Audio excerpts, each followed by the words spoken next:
Hi everyone, welcome back to another edition of videos. Today we're going to be doing a short, I guess you could say little meander, shall we say, from our normal opening repertoire guide with 1 e4 and e5, and have a look at this very strange position known as the Stafford Gambit. So the Stafford Gambit occurs in the Petrov defence. Now I will release a full video looking and detailing the Petrov defence, which is the moves 1e4, e5, knight to f3 and knight to f6. And, well, unlike this gambit that we're going to look at today, the Petrov defence has a very, very solid reputation, often leads to some very drawish positions, and the Grandmasters, they love it. They love this position because it's, for the black side, it allows them to equalise and hopefully get a draw to then maybe win with the white pieces. Now, for us though, us mere mortals, we're going to look at the Petrov defence as a kind of looking at it at the kind of club level as to what to play against this, and we'll look into that in more detail in a future video. But I want to have a look at a strange gambit that you've all probably heard of. After knight takes on e5, there is a move here that is the most popular move on the lead chess database, and its popularity is probably due to a very famous chess YouTuber known as Rosen, who's played this line quite a lot online, and people want to obviously emulate their heroes.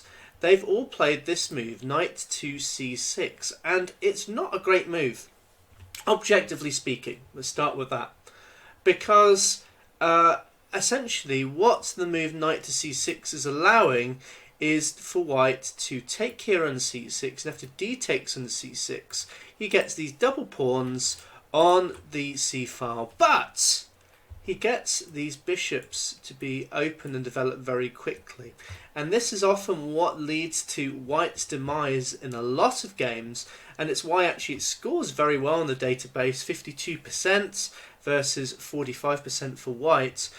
The reason why is, well, basically white has not normally found some good responses to it, and this is why, you know, it's often played in maybe fast time controls where there's less time for white to try and find a good response to this particular move. Now, I'm going to say this today, and it's probably not that super controversial, but I think there's a good way of dealing with this particular gambit. I would even hazard and say that it is a refutation, because, to be honest with you, this line isn't really that good. Objectively, you can see already, black is already worse at the opening. He's got no central pawns in the centre. So we've got good endgame chances, and really all we need to do for white here is just stabilise in the opening, not get too far behind in development, get our king safe, and we should do absolutely fine. So my recommendation here is the move d3. Very simple. We're going to defend our pawn here on e4, and we're going to look to try and develop our piece as quickly as possible. So moves like bishop to e2, maybe bishop to f4. Castling sometimes can be quite good. Alternatively though, what I've also quite liked the look of is play knight to d2, maybe move the queen somewhere, and then castling long in some positions as well. So you can also get your king safe that way if, let's say, the king side becomes a bit perilous. Now here, black has universally played the move bishop to c5. It's a move that makes sense. You're going to attack this f2 pawn, try and create lots of complications, win some pieces.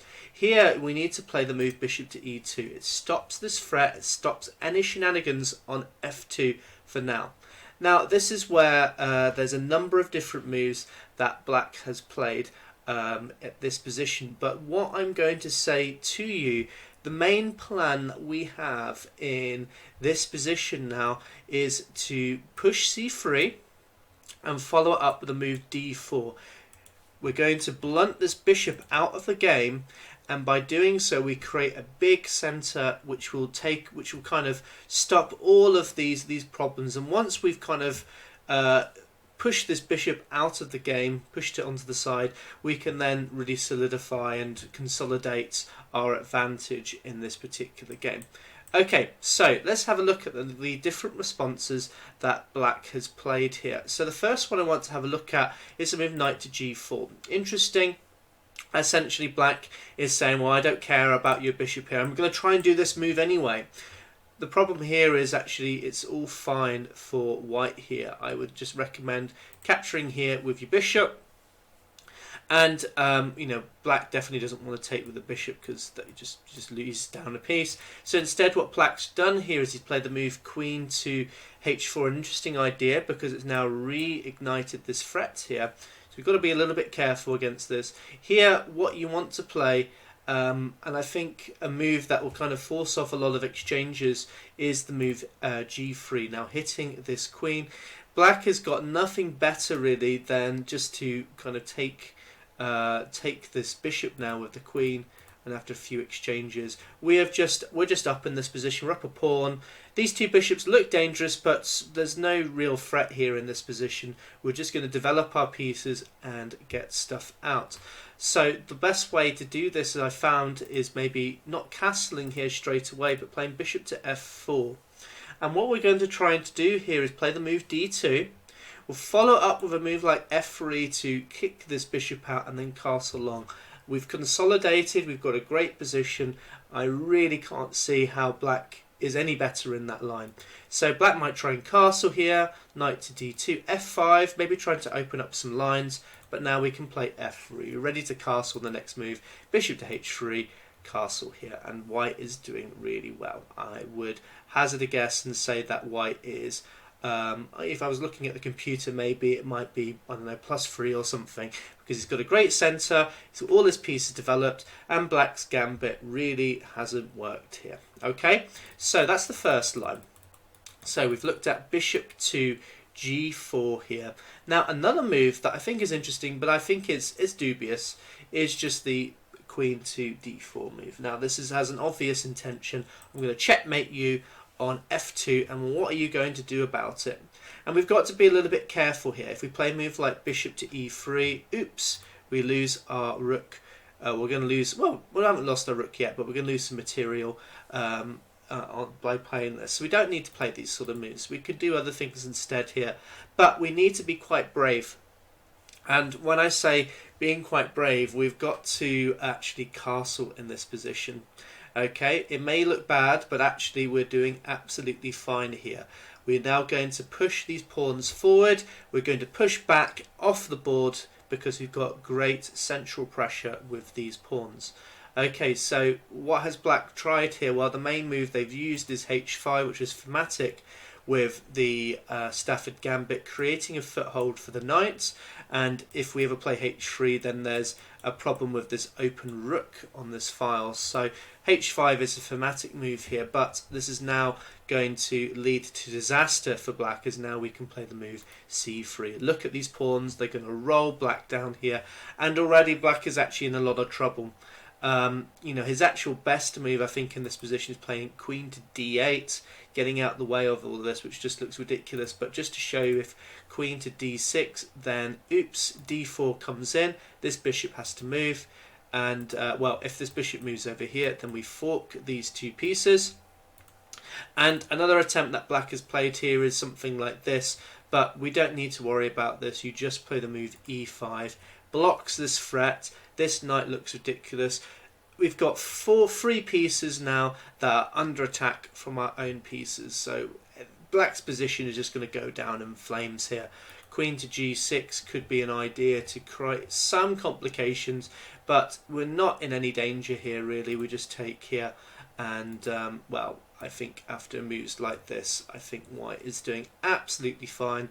Okay, maybe black might win back a pawn or two, but we're still up an exchange here, and we're still going to be winning this position. So a very safe line to play against that queen d4 line. Okay, going back, the last move, the move that's been played the most, again it's thematic within the Stafford Gambit, is the move h5, and this just has an intention, creates this foothold.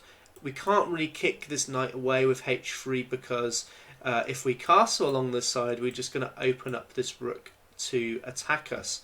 once again here we have this very nice resource of c3.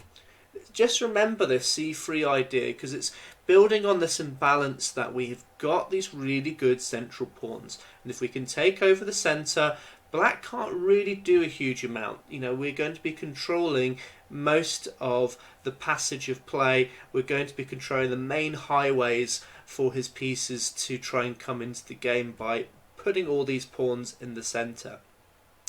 Okay, so what has been played here on the black side? Well, there's been a couple of interesting moves, but I'll have a look at firstly knight to g4, which is the most popular move. It makes sense. I'm going to be attacking this f2 pawn. Well, here we can now play d4. Blocks off this bishop. This knight looks a bit ridiculous now because he's not got a friend to attack here. Here, black has played a couple moves. Bishop to b6. Against this, you can now just safely develop with h3 now. So you're now threatening to take this knight. If knight to f6, then bishop to g4, we're already threatening to create some problems here for black. And notice what's funny about the move h5 is because it's been played, he's no longer got this option of h6 to push this bishop away. So in essence, what's happened here is that you're going to be forcing off some pieces here, and it's good when you're ahead in a position. A general rule of thumb: when you're ahead, try and swap pieces. And in this position now, white could really be looking at maybe just chopping off this this knight for the bishop potentially, or even just threaten to play the move e5 here, which is a big threat. So going back to this position, so other moves that have been played here. So d4, another interesting thing, if you've got a queen to h4, which does look deadly, once again you've got this g3 idea. Everything's hanging in this position. White is going to be doing well here. So just to show you one line of queen to h3, which looks scary because it's trying to get an infiltrate into g2 to hit the rook, or you could just play bishop to f1, kick this queen away, and actually this queen is now trapped. So you're going to be winning a queen here in this line if maybe knight takes on f2 to try and create some breathing room for the queen. Well, there's a number of moves that are good here, but I think the best one is bishop takes here on h3. If knight takes on d1, then you can just swap off a load of pieces, and well, white is actually just ahead of this line, and this knight is going to be lost on the next move because of the rook here on h1. So white scores particularly well in this line. Engine analysis says about +9 or so. So this is really, really good for the white side. Okay, so queen to h4 doesn't work either. Well, there's one other move that I want to explore here, and that is, what if, let's say, black comes back with b6? So he's trying to avoid this tempo by playing this particular move, and we do need to we can't really play a move like d5 because well, it drops this pawn now because this knight is still on f6. Well, against this we can now play a different move, and it's a good move. It's knight to d2. It's a very flexible move because we can either come over to the king side with knight to f3 to maybe defend over there in some cases, but most of the time we're going to be just threatening to play the move knight to c4, getting rid of this powerful dark square bishop, and getting kind of closer, one step closer towards maybe castling on the queen side to get our king safe if we need to. So there's a few different responses to this, but knight to g4 is going to often be played here. Against this, once again, you've got d4, and everything is all fine here. White may be faced with this, I guess you can say this looks like a disruptive move c5, which is now available to black, but here I don't think you need to worry at all. In actual fact, this c5 move I think is a mistake, because it now blocks off this bishop on b6, and there's not really much of a threat here. He's thinking about trying to take this pawn here, because now you could just play the move c4, just hitting this bishop. If c takes on d4, you take the bishop first, and you take this pawn. You've got two strong central pawns. The position is starting to open up a bit, it's true, but now you're going to castle here, and you've got these two powerful bishops, which will the bishop pair, which will do really well in these open positions. So I think white's doing absolutely fine in this position. Just to show you continuation, something like this, castles and gets everything safe. I think white is doing really, really well in this position. Okay, so that's pretty much covered most of the lines that can occur in this particular gambit refutation. So all I would say to you is just remember these first few moves. So d3, defending the pawn, good move to start with, followed by bishop to e2. Those are the two main moves you've got to remember. Then you've got to know that there's this plan, in most cases this plan of c3 followed by maybe pushing forward in the center to push black off the board. Okay, so these are the moves to remember when you're playing against this particular scary gambit. I hope this was useful for you. I hope you found some of the lines here to maybe help you in the next time you face the Stafford Gambit. But thank you for watching. If you like what you see, make sure you leave a like, subscribe to the channel if you haven't already, and I'll see you soon. Take care, bye.